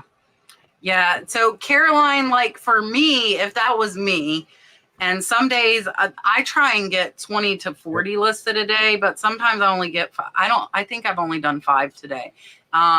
So if that were me, like Rod was saying, then I would try and find like one higher dollar to throw in with it just to get it. And I think somebody's asking, does it matter? The postcards do keep the algorithm going.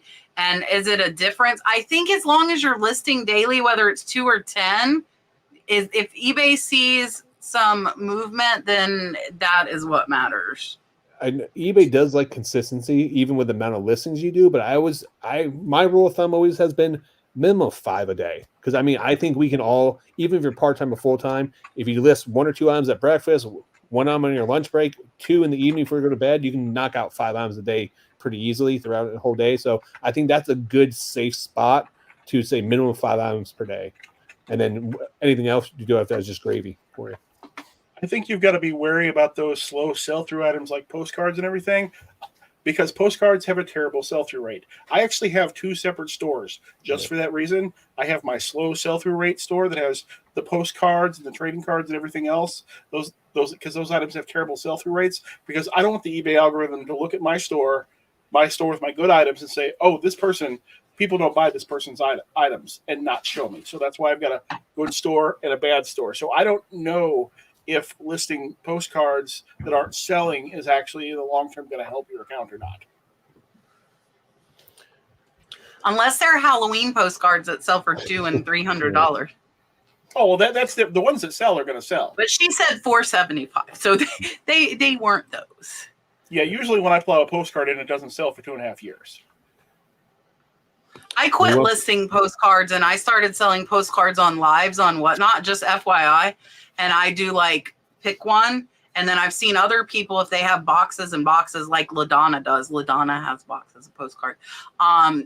They just drop them. Like as long as people are bidding, they keep adding to the pile. And they do very, very well with it. Called the stacking game. You just keep stacking them until people keep bidding. Yep. And I do that with jewelry. Sometimes it's fun. I'll just keep adding. If you keep bidding, I'll keep adding. And it's fun to do that. All right. Who sells on Mercari? And if you do, have you noticed an increase in sales? I do not sell on Mercari, but I would actually predict, because of all the new sellers coming over, but not necessarily bringing new customers, that there might actually be a decrease in sales, at least temporarily. But that's just a prediction, and I'm going to move it on over to Rod. I mean, I took down all my items in Mercari, and I just started listing them back up there again. But I would say right when they made the change, I did get a bunch of sales when they made the change, and I've been getting more traction on my items. So I know she's more items up there. Mine's the same. I'm not getting more. Mine's like the same. I haven't noticed like a downtrend or an uptrend. We don't get a lot of Mercari sales though. I'm not a high volume Mercari seller. Mine's eBay mainly. And I think you can agree with this because it's items that you sell. I mean, there's items in your store you can find cheaper anywhere else, but people are going to buy them from you because they want to buy that item. They don't care. You know what I mean? That's why people pay up for, if I go buy a bottle of water at the gas station, I could pay $2 for it. I could buy it from the store, a whole case, and it would cost me 50 cents. If I go to a sports event, I'm going to pay $6 because it's necessity. You just want to get it right away. And so I don't think that buyers having to pay an extra service fee on Mercari is really going to hurt that. People pay up for items on Amazon because they get it quicker. People pay up for items on eBay. Buyers are going to pay for what they want to pay to get an item. So most people aren't. And your buyers are not on all platforms. Yeah.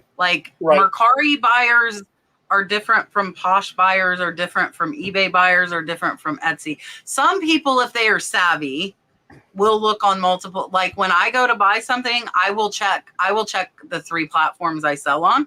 But most people have their favorite platform. That's where they're buying. Like my order today, my $120 sale, they actually sent me an offer of $90, but it was listed a day. I had them at $150 on eBay, but I know there are no fees. I countered them at $120, said, hey, it's been listed a day. I'll meet you in the middle. They accepted and thanked me. And they're paying $120. I keep $120 plus they're paying a fee to buy it. You know, so I mean, they're getting it cheaper than they would on eBay still, even with paying the fees. So kind of a win-win.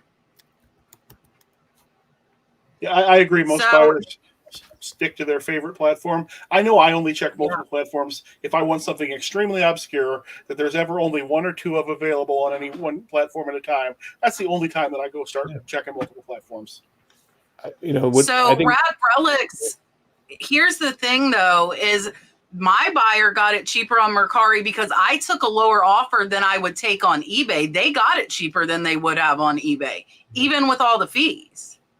And not everyone's a smart buyer. Like you said, you think grandma who would pick up the video game for her son or for her grandson, like she's not going to go to Mercari and Poshmark and eBay to see the prices. She's probably going to jump on Amazon and buy it for a high price because she can get it right away. You know what I mean? So it's buyers will pay up for items. There's a reason why there's major big auction houses. There's a reason why buyers pay a buyer premium that sometimes can cost them an extra 10 or 20% on top of what they buy an item for in these big auction houses because they know they're going to get a good item. They don't care. They want to get that item. It's the only place to get it. So they'll pay up. There's a whole history. And I pay 20% buyer's premium, guys, on almost every estate auction I buy on. I'm okay with it because I'm getting it cheaper, getting stuff that I can't get somewhere else. So I'm okay with paying that. If you guys ever watch my auction videos, I go to a local auction house. I pay a buyer, I think 13% or 15% buyer premium on everything I buy there. But Teresa, you're welcome. Teresa just got a bunch of Chanel boxes and used one of my listings to copy. Use away, guys. I don't care if you copy any of my listings. I have no problem with it. Me and Kat have a ton of those up there, so feel free. So I am going to answer this because we just had this problem today. Patty's saying she had trouble copying listings from eBay to LP. So we had that same issue today. I had my mom clean the cache, not cache. LaDonna, you're welcome. And it instantly worked. So clean your cache, clean your cookies. Be annoyed that the websites don't come up when you type them anymore for the first few times. And that completely 100% fixed it for us today. We had that exact issue. Rod, I don't know if you have anything to add. No, you're good. Yep. Yeah, clean the cache. If not, post in LP's group or submit a support ticket, and they're pretty fast about answering. They have the best community when it comes to issues like that. So yeah, that or the Facebook group. They have a Facebook group you can go to. Yeah. Brenda wants to know, are we charged for revising a listing? I always wonder why some eBay listings are so pricey in the end. No, you're not charged to revise the price. No, not at all. Your eBay listing is more pricey in the end because it's just whatever promoted listings you had on it and the fees on both the item and the shipping. If somebody halfway around the world bought the listing and they paid $54 in shipping, you're paying that 13% on that $54, even if it was a $5 item. Is she referring to other people's eBay listings? Or is she referring to I think she means the fees on her listings, if I'm understanding it correctly. Yeah, I mean, you can charge. I mean, first and foremost, you can charge whatever you want on eBay. That's the beauty of it. You run your business any way you want to, and you can revise your items. I revise my listings all the time because the market's changed. Like if it's up past 90 days and I don't have a bunch of watchers on it, or if I'm not getting a lot of traction on it, I'm either going to end and sell similar or go in there and lower the price or put a best offer on it or do other things. Like, I mean, things change all the time. So yeah, you don't get dinged for that, or they don't charge any fees for that. Yeah, the only time they would charge you fees is like if you added a subtitle or something that you would be charged for when making a regular listing. But just be aware that not all categories on eBay charge the same fees. There are different fees in each category. So some categories have higher fees than others, which might be why you are seeing higher on some. And if you're I promote, so that is a reason too. Here's a hint. You want to avoid that book category if you can. There's a lot of books that can be legitimately listed in other categories, and you can get that 12.9% instead of that 15% fee. Yeah, and I've honestly never thought about that, and that's a really good point. Like, I don't pay attention to the categories, but I almost think like paying attention to them might help you lower your fees. If you don't have many items, you definitely could pay attention to that. Patty has a fun question. What's your favorite kind of taco? And happy Taco Tuesday. I hate tacos. What? I hate You're tacos. fired, Geno. You're fired. My roommate goes to tacos once a week. I say, go, no menu envy here. Go. The breakfast ones all the way. Those are my favorite. We had a Fuzzy's taco stand from us down the street. They actually had breakfast taco and breakfast burrito. I loved it. And of course, 2 months after we discovered it, closed down. And I believe my family was eating tacos in the background for most of this video. My favorite taco of all time is the Choco Taco. I don't know if you guys ever seen it, but it's actually a taco with ice cream and chocolate on top of it. You used to be able to buy it. It's called Choco Tacos, and they discontinued those. That was my favorite taco. Now, if it comes to actual taco, it's going to be one with steak in it. I'm a steak guy. The chocolate taco and the ice cream truck. I just read that she likes shrimp tacos with fried beer. That's what I just read. I just had to tell you guys. I mixed the words up. I just like regular plain beef tacos. And I am anybody that has been around me at all, I eat everything plain. I have meat and cheese. I am like a 5-year-old. I do not like vegetables. And yeah, fried beer. That's the new thing coming. Somebody better give me credit for fried beer. Yeah, somebody makes that work. I had fried Pepsi.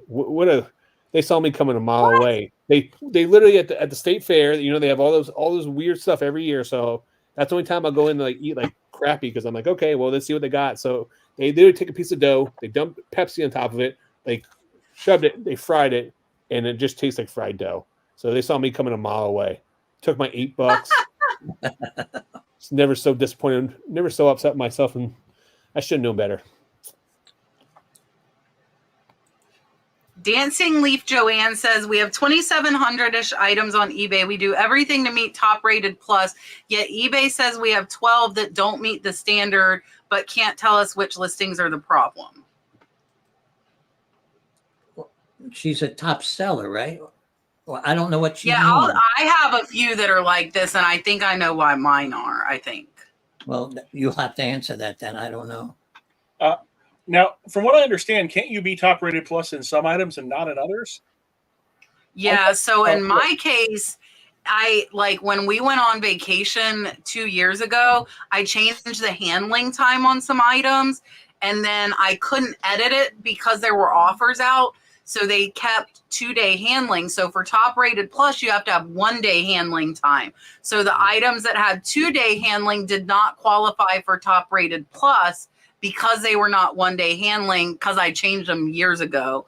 And then the other thing would make sure that you didn't it's sold now. I got so mad. I sold this stupid stereo thing. Somebody sent it back to me. They didn't even open it. And so I put no returns the next time, which I know eBay is going to force a return, but it just made me feel better. Okay. I put no returns on one item out of 7,000. And that item, though, because I had no returns, was now not qualified for top rated plus. So that's another thing that would make an item not qualify. Handling time and returns are two things that are required. So you might want to check those. You can actually do all that in the bulk editor basically at once. It does allow you to edit 2,000 at a time.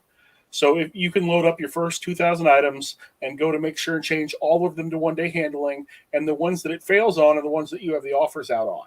So you end those listings. You end those listings so that way you can you can relist them correctly and get them all on the same page if it matters. Or you could also just be top rated on 2,688 items and not be top rated on the other 12. Yeah. Right. What he said. I've never heard of that. Yeah. Top rated. Yeah, it's like they have their weird stipulations, and if you don't meet it for whatever reasons, then you don't meet it. Wendy is asking if I know 66 unique antiques. I do not. Not that I know of. Not that I know of. What is 66 unique antiques? I don't know. Oh, The store 61, Geno, what changes are you making today? Are you trying to like tacos or are you not?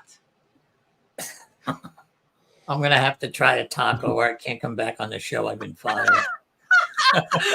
we'll require Geno to eat tacos. I have never been to a Taco What changes Bell. are you making? You don't have to eat a taco. It's okay. Changes today that you think will improve your sales tomorrow. My sales are, I love my sales. I'm very happy with what I'm selling. I do more promoted listings than I used to, but that's about all. I mean, I'm a little pickier when I go out thrifting because I got 700 or 800 items on these two walls and in the garage. And for a retired guy, that's enough. So I'm being a lot pickier. And I noticed that the sales are going up a little. But there's nothing like I just said, oh, I'm going to do that tomorrow. No, except eat tacos. In my case, I'm making sure that I'm getting out and sourcing several times a week now. I just recently got a new prosthetic leg. I basically couldn't walk for the past year, so I was doing almost no sourcing. I was selling almost exclusively off Death Pile and what people would bring me to sell to me. And just getting out there multiple times a week and getting new items is really helping my sales finally turn back around. For me, it would have to be start bulking up more items and having a higher average sales price, but putting, more, instead of putting, 3 items out there for, 15, 20 bucks a piece, put it in one big lot for 50, 60 bucks. So that way I increase my average sales price, but also I can move more inventory. The biggest issue I have in my business right now is I have too big of a death pile. And that goes back to when I was buying my house, and long story, but so my goal now is to be more efficient with my business and be more effective. I need to clear out my death pile to have a better work area, and so I can be more efficient with it. So that's what I would need to change to improve my sales. I think for me, like we're doing the live Shop My Shed, and the reason for that, and I think I'm guilty of not doing this a lot, is paying attention to what other people in the reselling community are talking about and saying is working. So I had multiple friends doing Shop My Shelves, not catalogs, showing things. That's improving our sales. So I think also listening to what's selling right now, we're trying to be pickier as well. Our sales on the average sales price is going up. So we're trying to be a little bit pickier with that as well. And I'm really, really paying attention to the sell-through rate, where I was very guilty of not doing that before. And sometimes I still can't check the sell-through rate because a lot of my thrift stores don't have signal. The smart thing to do in those situations would be to not buy it. But I'm lucky I have a lot of room and I have a lot of space. So for somebody that like Geno doesn't have a ton of room and a ton of space, he needs to know that his stuff is going to sell. Yes, so he, like, if I were him and I didn't have room, I would take pictures of these items and either go to the front of the store or walk outside for a couple of minutes, check the comps before I buy it. And so that is, I'm trying to pay more attention to the comps is my bottom line. So James, I will take you on a field trip. Okay. Okay.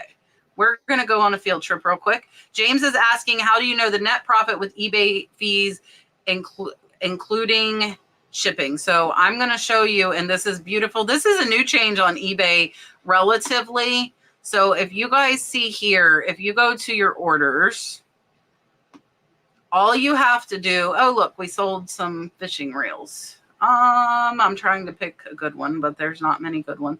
So this one's $18. So if you click down and click on view order details, Yeah. and you scroll down, right here it tells me my order total was $28.67, $1.88 was sales tax, transaction fees were $3.59, and the ad fee standard was $2.87. So I got $20.33. That one, hold on, I need to pick one that's shipped, don't I? Yes. Okay, hold on. Reverse all orders. Hold on, let me go to a shipped item. Let's scroll. Shipped April 30th. Okay, so we sold this La Creuset pan. Let's see. Here we go. Okay, so since this one shipped, you can see the order total was $52.41. Sales tax was $1.86. Transaction fees $6.87. Shipping label was $13. It was promoted, so $5. So I was paid $25 on that order. So all of your orders will tell you exactly what you were paid. And like that one, I picked up at the thrift store for $10. So I made $15 and it sold in under a month. But that way you will know. I check that all the time. Wolfman's Goodies left, and I just saw this. I am so sorry. And then Jody joined the membership. What else am I missing? Oh, and Brenda sent a super sticker. Okay, let's do a group one. I am sorry, I was behind on those. Geno, what are we going to do? We'll do Geno's first one. Here you go.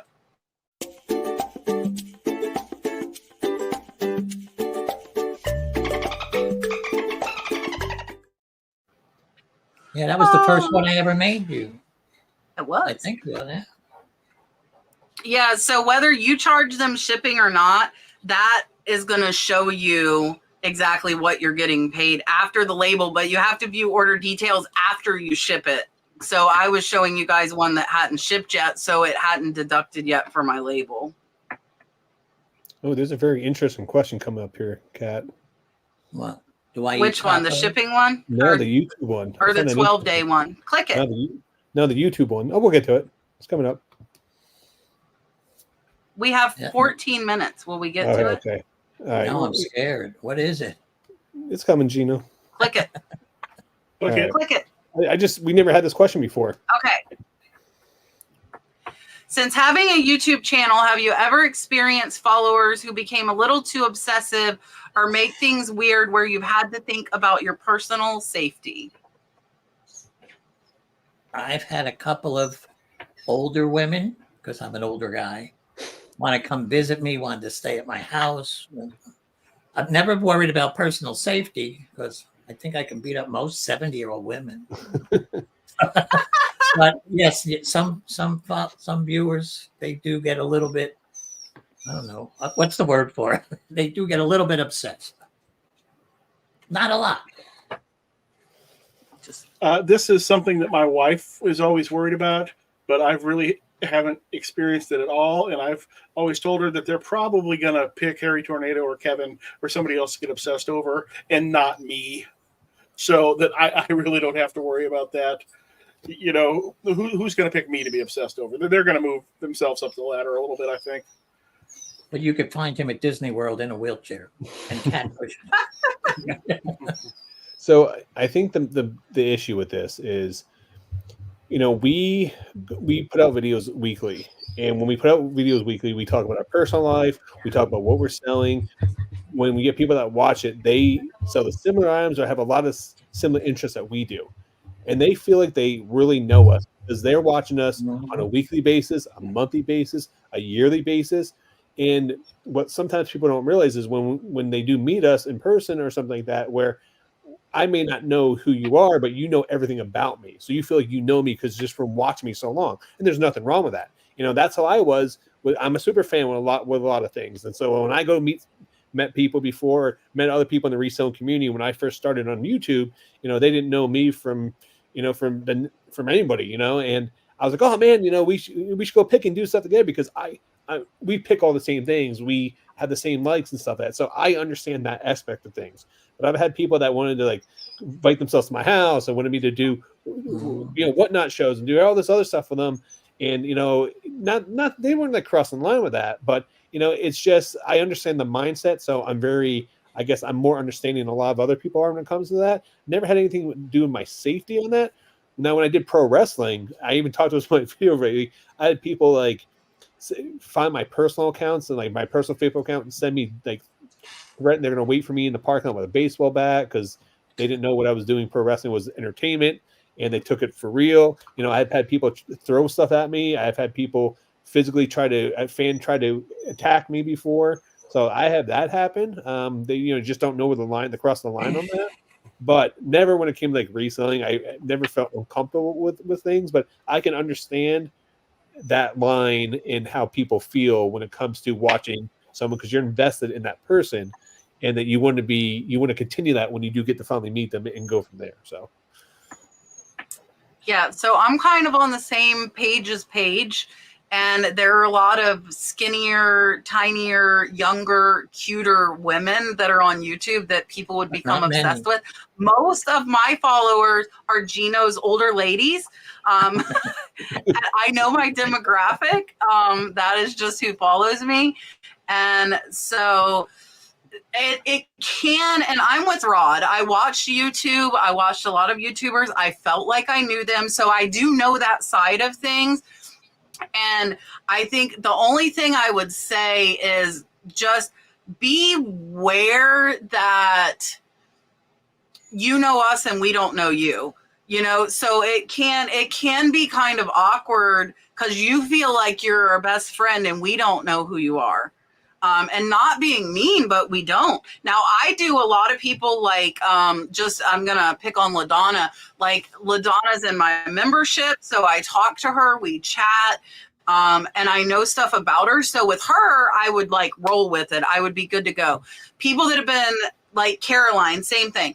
People that have been commenting on my videos a long time, I answer all my comments. I do feel like I know them, like they have shared things with me. So there are some people that I would be like, oh, it's Caroline, and I would be good. But then there are other people that watch and never comment, and I would be like, who are you?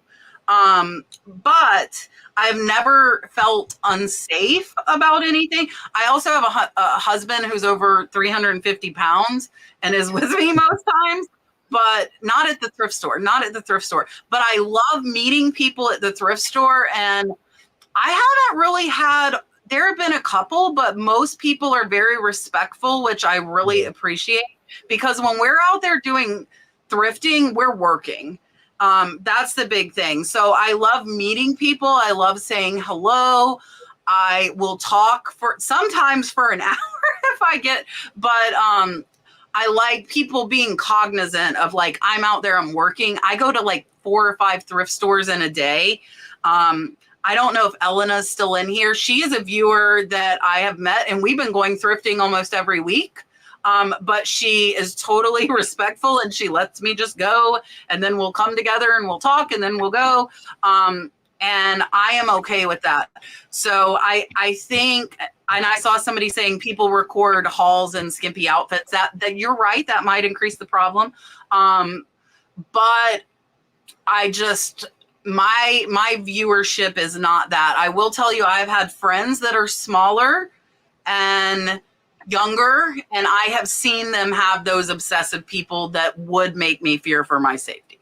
And so it definitely happens. It has not happened to me.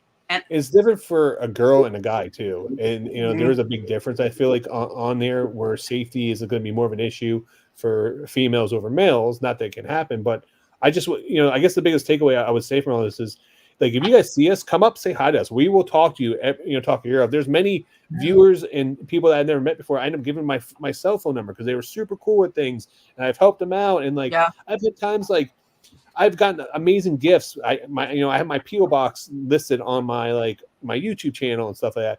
And people have sent me thank you gifts. Like, that's the coolest thing in the entire world, that knowing that what we do is we're able to either change something in your life, or be able to help you to get to a level that you weren't at before, or information we're providing you, or entertainment, or help you escape something that you're going through. So that's absolutely an amazing feeling. So if you guys do see us, that doesn't mean, come up to us. Just be respectful. That's all we ask, through that. Like, thank you, dealer that comes on here sometimes, asked if I can, wanted to meet with us at Webster one time. And, you brought me probably one of the coolest gifts I've ever gotten. You know what I mean? Like, and then, and we sat there and we talked for like an hour. And I mean, you don't have to bring me a gift or anything, but like I would have sat That's there. what I'm saying. Like, it happens sometimes. Like we'll hit it off with people. Yeah, we hit it off, and now I still talk to them. Like I'll give them a call to check on them and stuff like that. They have questions for business, but like this is I wanted this for my childhood, and like that was just a random cool thing that they did for me. So like there's both sides of it where you have these amazing moments where people do stuff like that for you. It's just be respectful. That's all. Just there's a right way and a wrong way to do it. And you can tell when you meet somebody. Go ahead. If you do want to go sourcing with a mid-range YouTuber, I'm actually always up for that. My wife doesn't like me going out sourcing by myself because there's the possibility that I might fall down or need assistance or something else. So I'm the one. You want to come near St. Louis area to go sourcing with me? I am down for it. I'm going to the gym so I can pick you up, Paige. Marcia said to make sure you walk behind me. So it's funny because I met a few people and they didn't realize I was recording. I wear my GoPro on my chest on a magnet, so it's just a camera sitting here. And yes, if you were in front of me, you're behind. We'll be in my videos. Ask Marcia how she knows in the chat. Everybody, ask her how she knows. But yeah, like it. And I met somebody thrifting last week, and I gave her a hug because she was so nice. Like, but like that was me initiated. Like she was just so sweet. Walked up to me. It was awesome. So, but that won't always happen. There's a chemistry between people that might not be there. I don't want to sound mean. Does that make sense? No, you're just being real. You're just just like anyone else. Like. Not everyone you're not gonna like everyone you meet, and you don't expect that the reverse of that. I don't expect everyone to like me when they meet me either. It's just that's just life, right. But if their people are cool, you're gonna give them the time of day. You're gonna spend time with them. You're gonna talk to them, answer their questions. Maybe go picking with them. I've gone lunch with people before. Like it's just and people have done it to me. Like honestly, Kevin and Dave, like they invited me out to when I first met them, and. Like I got to go picking with those guys, and now I get to go stay at their house. And I'm actually traveling to Virginia to go stay at the Commonwealth Picker. We're gonna go do, go picking here in the near future. Like, stuff like that happens. It just naturally, you get natural chemistry with people, and then it just one thing leads to another. Which is amazing. I guess what I'm trying to say here, this community is absolutely amazing. At the end of the day. It is like same thing. Like one of my viewers, she's one of my coaching students. Like we stay at her house down in South Florida, and she came and helped me pick up my thousands of boxes. And and I will tell you, I'll tell on myself right now, and only people that see this live will know.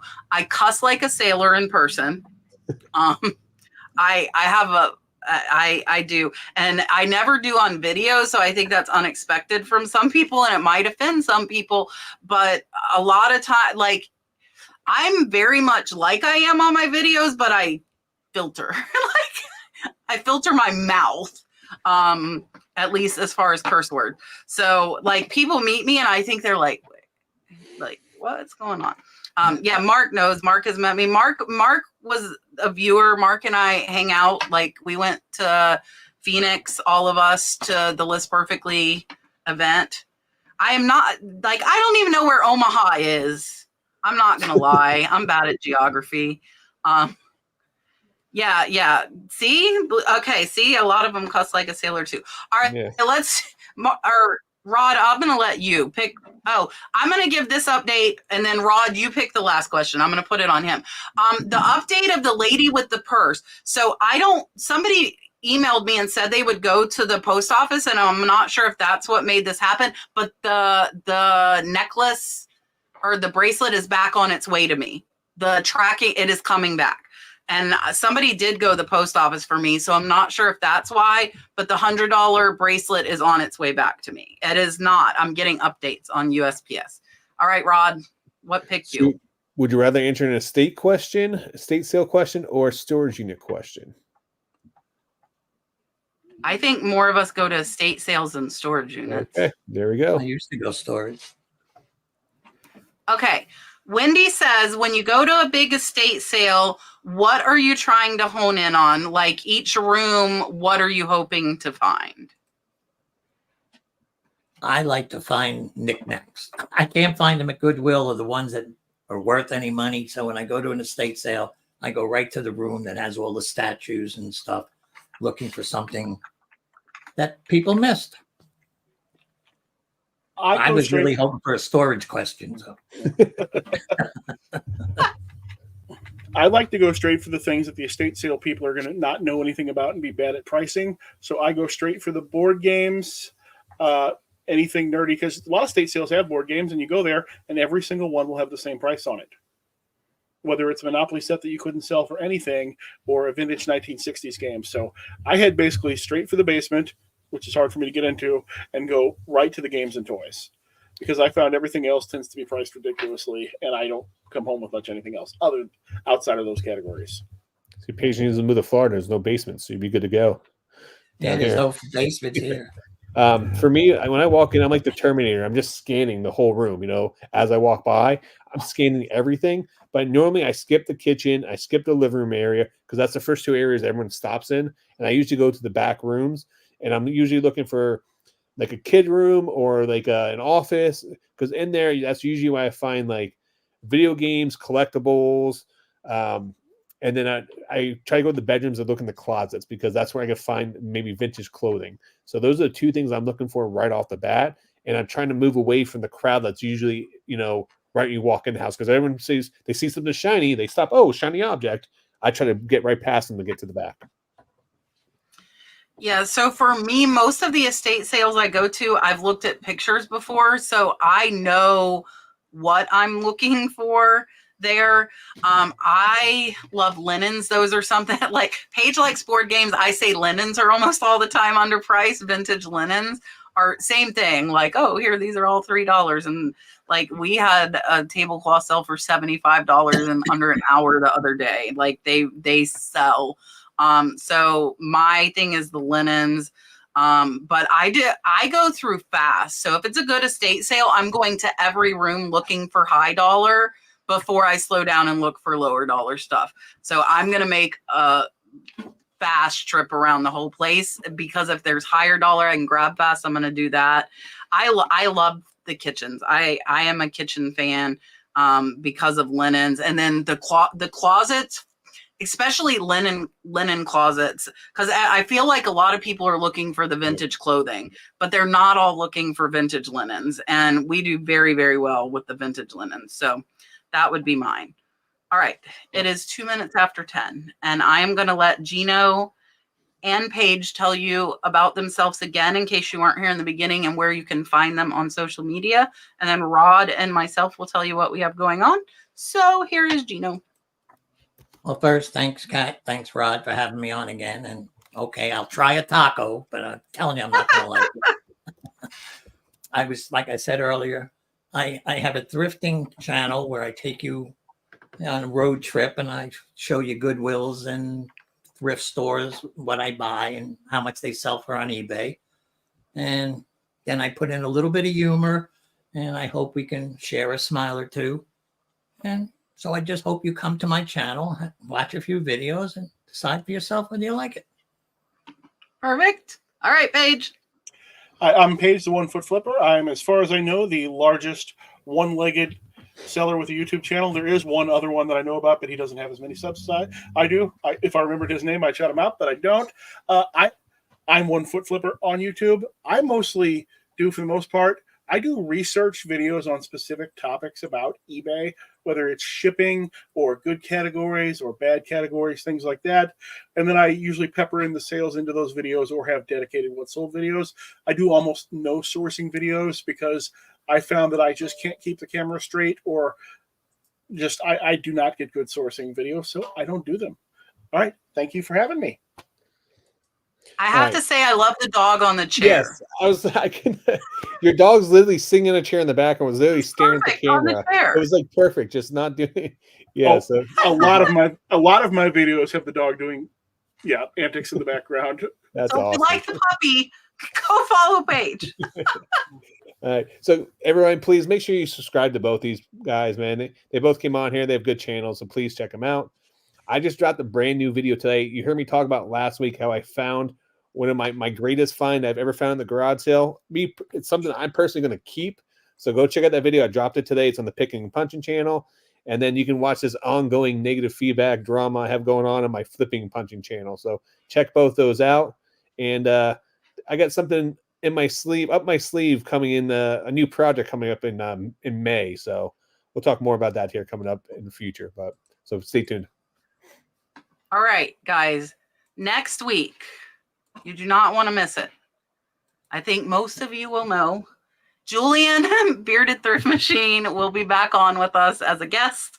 He was my co-host here for 2 years. So Julian is on, as well as Mikey Bags of Money. Both amazing, amazing guys. You do not want to miss next week, guys.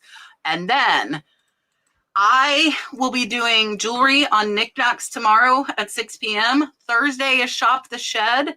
Saturday, if you're a reseller, I got amazing antique and vintage sterling silver. I got a good deal on it. I'm starting it all at $10, $10 because I got it cheap. It can be $100 piece. It's all starting at $10. Saturday, 2 p.m. I am dropping right this second my catch treasure hunting video that I just made live about 30 seconds ago. Me and Elena, you could not see the cart, guys. Like, we shared a cart and you couldn't see it. I found amazing stuff. It's a longer video. It's 38 minutes. You can fall asleep to it, I guess, if I'm boring. Thank you so much, Geno, for coming on again and for all my super chats. And Paige, you guys follow all three of these guys if you're not already.